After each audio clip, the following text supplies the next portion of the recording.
and welcome back to my YouTube channel. I am here with another astrology oracle reading for you. As always, I have created an event chart to reference for this reading, and basically what an event chart is a birth chart that's created for an event, a time, a place. You can actually make these charts for marriages, for partnerships, for launching an LLC, any event that happens, you can create a chart for it. So we are Dayton, Ohio at 11:11 a.m. and this is giving us a Gemini sun, a Virgo moon, and a Leo rising. Wow, that Gemini sun and Virgo moon though, like I always love to say this, but if a baby was born on this day, that child will know how to communicate, okay? Both Virgo and Gemini are ruled by Mercury, so very mercurial energy there. And with the Leo rising, I'm sensing journalist. Future journalists may be born on this day today. All right, so I've spread my cards out, and I also want to mention today is June 6th, which means it is my husband's birthday, and I could literally talk about this man for the entire video, but I'm not going to do that. I'm going to pull it back and calm down. But I just want to say happy birthday to my amazing husband, who has been so supportive of my astrology and tarot business from the jump, and who actually made the song that you hear on all of my YouTube videos. So happy birthday, my darling. All right, and I am, of course, dedicating this reading to my beautiful, lovely husband. So I've got my cards spread out here. Interesting week in astrology, as it has been for the last basically 3 years. We have some activity going on with the nodes, so curious if we'll be able to touch upon that in this reading. So my cards are spread out. I was going to say lay, and then I said spread. And we are going to, real quick, in case you're wondering if I've ever picked the same card more than once, yes, indeed I have. And when that happens, I do like to take a moment for myself to kind of process what that card is. But for the sake of being able to contextualize the current chart that we're referencing, which of course changes every time I do a video, I do re-pull. So that just happened. So, all in the sake of transparency, I don't, like to mess with the intuition playing its role here too much. But, like I said, I would prefer to be able to contextualize and explain more by pulling a different card. So here we are trying for a second time to get a new card. Got my cards laid out here.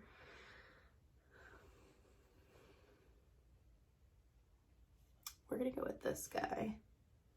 Pluto, transformation. We picked the least chill card of the zodiac basically today. So I love talking about Pluto. It's one of my favorite things to discuss. I am a 12th house person, which means I have planets in the 12th house. One of them is Pluto, and this is something that I've had to learn to work with a lot, and I'm still learning to understand, because Pluto, of course, being one of the farthest planets in our solar system that's been identified to this point, and acknowledged astrologically, there's a lot that's still very nuanced and misunderstood, with regards to Pluto. Now, Pluto has been a big name in astrology this year, obviously with the Pluto return of the United States, and, also just acknowledging that Pluto is indeed retrograde. Yes, I was going to say retrograde. I wanted to check my chart to confirm, but yes, Pluto is indeed retrograde, and so is Saturn. So we have two of the heaviest, most intense in terms of shadow work, boundaries, losses, death. I mean, the heavy hitter planets are in retrograde right now, and including that is Pluto. The reason why it's important to note that Pluto is in its retrograde is actually because of that Pluto return I mentioned earlier, which I've of course written about on my blog, and I will link that in the show notes below. But when a planet goes retrograde, essentially what it starts doing is moving backwards in the degrees of the sign that it's in. So Pluto is in Capricorn right now, and it is currently, let me get the exact for you, it's at 28 degrees of Capricorn. Now, Pluto is a slow-moving planet. So unlike the sun, which experiences all 29 degrees of a zodiac sign within its period of being in that zodiacal era, or the moon that moves through, degrees basically by the minute and hour. Pluto takes a long time just to shift 1 degree.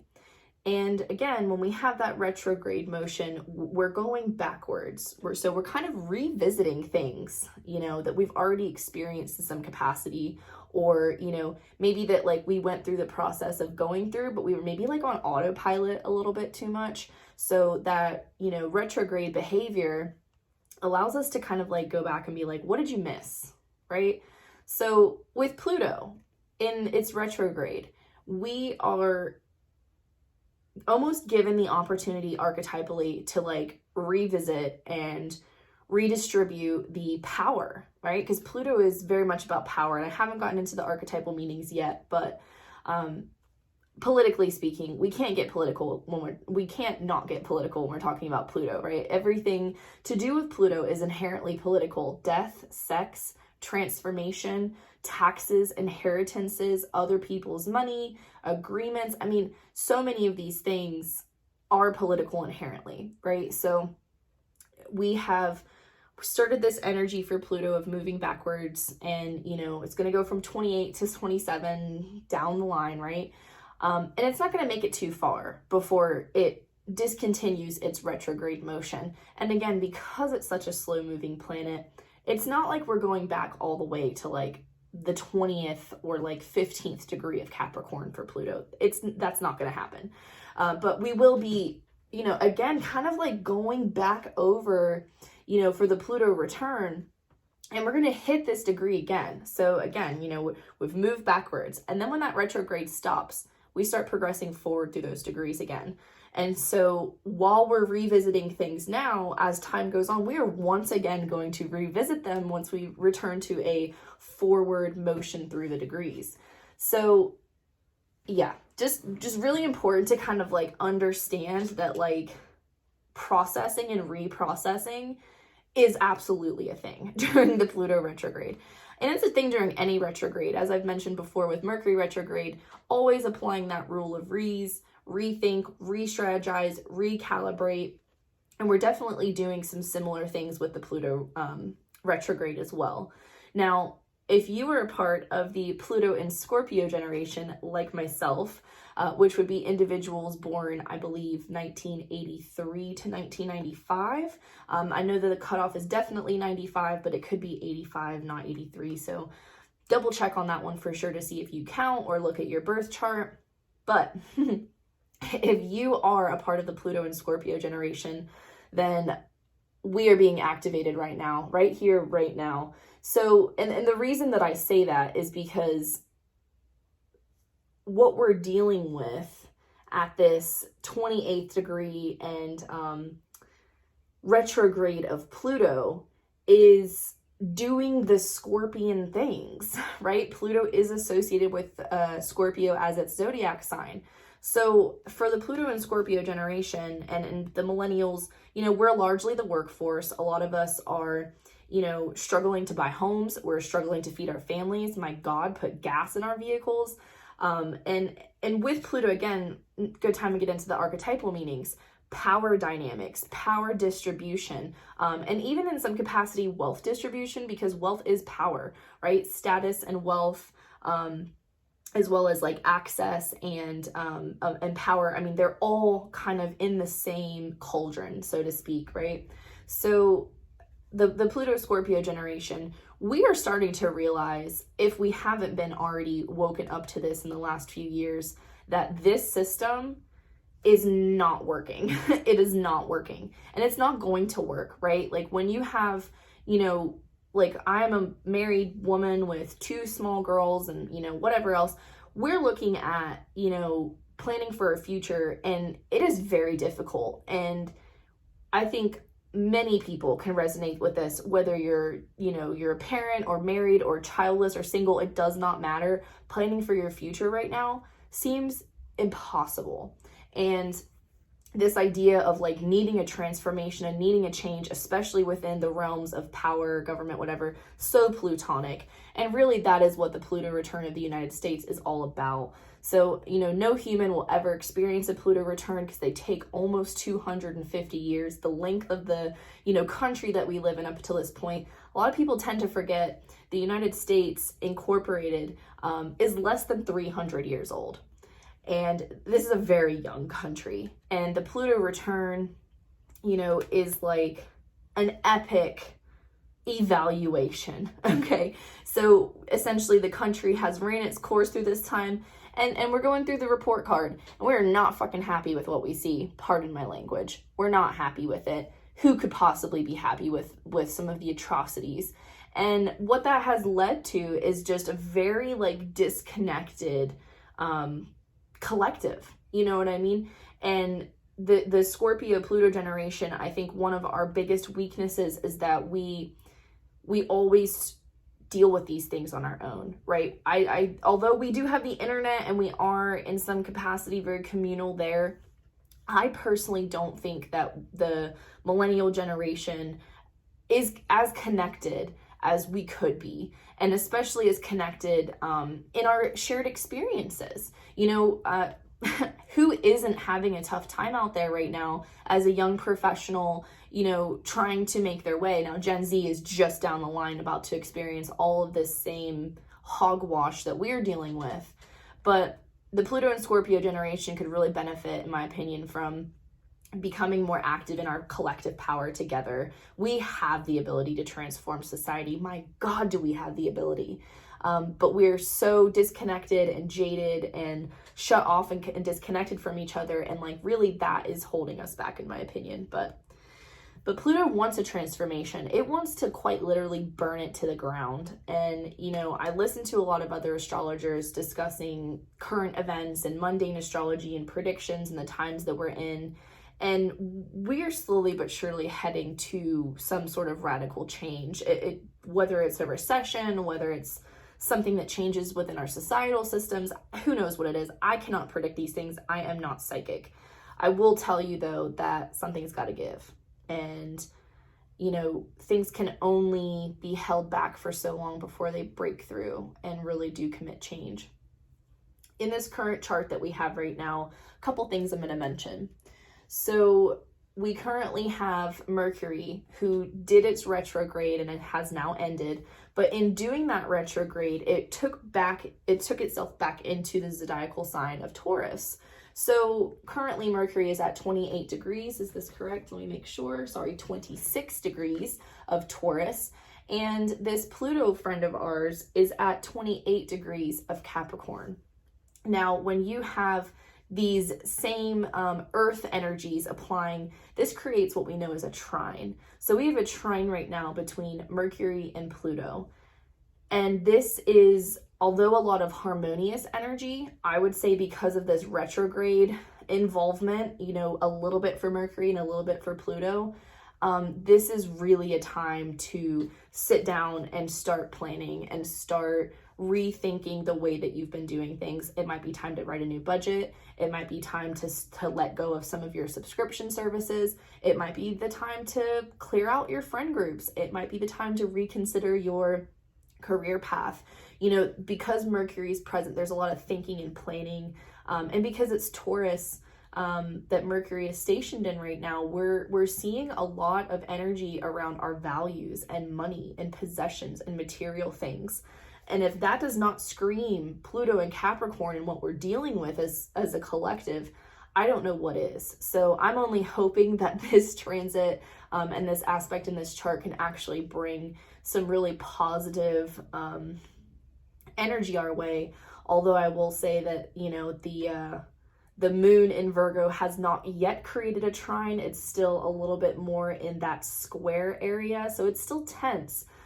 Other things that Pluto is doing is creating a sextile, I believe. Let me double check this, to Neptune. Indeed. So, wow. I mean, when we're talking about transformative, that's an excellent place to look at it. That transformative energy within a sextile, it's like, let's speed it up, let's get it going. And Neptune is all illusions and fantasies, and Pluto is like, let's transform. So keeping in mind some of these things that we have, you know, this would be a great time, in my opinion, as well, to watch some documentaries, read some books, look at some photographs. With Neptune, we're really into like film, like I said, like movies and photographs and art and things. Great time to really just do a deep dive into some political activist art, you know, if that's something that you're into.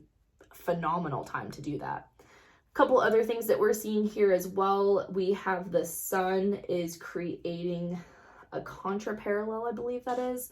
The sun is sending a little bit of energy over to Pluto. Not enough for me to really focus on too much. The main thing that I'm really seeing here is again, that trine between Pluto and Mercury and the sextile between Pluto and Neptune. These are the big things catching my eye right now for Pluto. And again, great time to just sit down and get real. You know, Pluto is not here to deal with the superficial bullshit. It wants to dive deep. It wants to get in. It wants to figure things out. And it wants to change these things, deeply, deeply transform them. So, you know, again, if you're into art, if you're into politics, if you're into activism, this can just be such an invigorating time to really sink your teeth into these things. I am going to turn to my Pluto section of my notebook just to see if there's anything else worth mentioning. You know, I always love the quotes, so we'll start there. People living deeply have no fear of death. Ooh, very Plutonian. Pluto, the smallest and outermost planet in our solar system, carries the most weight, perhaps. It's the planet of extremes, birth, sex, death. In Greek legend, Pluto was the god of the underworld, also known as Hades. The name Hades means the unseen, a great description of Plutonic energies. Pluto was actually discovered in 1930. It is considered a dwarf planet, but the transits from Pluto are extremely, extremely potent and will bring you life changes. This tends to bring us unwelcome surprises. It's very much related to a tower in tarot, like things are collapsing, right? But it's for a good reason. If you're in a relationship that's been difficult, things could either end or become more fulfilling. Again, you know, with that Plutonic energy up to Mercury, you know, something to think about, communication within your relationships needing to change. When the Pluto comes up, you may be infatuated with a hidden subject, mysteries, or the taboo. You can sense and feel spirits around you. You may even indicate psychic attacks. Be careful who you open up to. I guess the last thing I'll close with then is, if you, again, whether you're Pluto and Scorpio generation, you happen to natally have Mercury in Taurus, or you happen to natally have Neptune in Pisces, whatever the case may be for you, Pluto is definitely activating something, and this would just be the perfect time to cleanse, protect, set aside the shit that doesn't matter anymore and just get really real. Again, let go of the superficial stuff. And of course, here I am saying this to you with a face full of makeup and my hair done. Pluto doesn't care about that. Pluto is literally like shit. You know what I'm saying? So forget about your appearances for a second, despite the fact that Mercury and Taurus may want you to do just that, and start digging a little bit deeper. You know, whether it's the relationship with yourself, with a loved one, maybe you've been partnered up for a while now and you're just not sure where things are going. Pluto is here to transform and change, my friends. It is here to burn bridges. It is here to knock down buildings. It is here to clear the path. And one thing that I really want you to remember is whatever Pluto takes away from you, it wasn't meant for you. Whatever Pluto gets rid of was never meant to stay. Pluto will never get rid of things that needed to be with you on your journey, right? Pluto is not going to clear away friends that were true. Pluto is not going to clear away relationships that had a future. The things that you refuse to let go of, Pluto will do it for you. So, kind of an intense card, but it is surely an intense week out there, my friends. All that Saturn and Pluto retrograde energy. So that is all I have for you this week. Stay tuned for another reading next week. And if you would like more astro insights and forecasting and vibes, then please subscribe to my newsletter. You will find the link to that in the show notes below. Thank you for showing up. Thank you for being here. And here's to Pluto. See you next week. Bye.